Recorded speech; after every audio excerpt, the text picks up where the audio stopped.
Allô Lucie, what's up? Moi je lis un article sur l'épargne en France.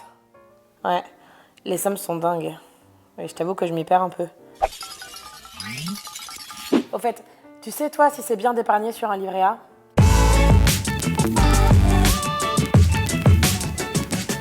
Eh ben, les montants investis sur le livret A atteignent 295 milliards d'euros en mai 2019.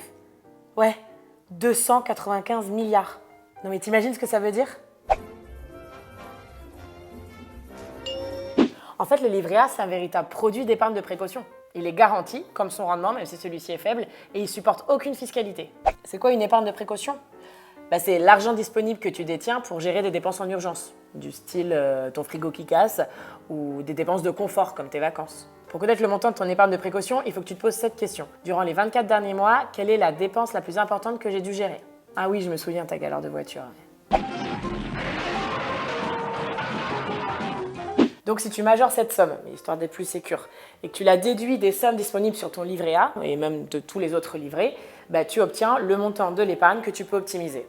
Bien sûr, l'objectif est de réaliser une meilleure performance que celle de ton livret, d'autant qu'en réalité, le rendement net du livret A est négatif au regard de l'inflation. Mais il faut respecter plusieurs points. Tes objectifs futurs, ton horizon d'investissement si tu avais choisi de dédier cette épargne à un projet spécifique, et bien sûr ton profil d'investisseur. Sacha a basculé son excédent de trésorerie sur un contrat d'assurance vie, et depuis, il y fait des versements régulièrement. C'est simple, et en plus, l'argent est toujours disponible. S'il en a besoin, il lui suffit de faire une demande de rachat et l'assureur a 2 mois max pour lui verser les fonds. Sinon, il lui doit des pénalités de retard. Mais dans les faits, les assureurs envoient les capitaux bien plus vite.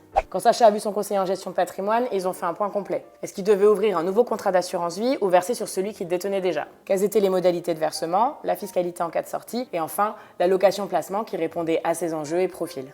Qu'est-ce qui a encouragé Sacha à avoir son conseiller en gestion de patrimoine? Je pense que c'est quand il s'est posé la question: depuis combien de temps mon argent dort sur mon livret A? Et là, il s'est dit qu'il avait perdu beaucoup trop de temps.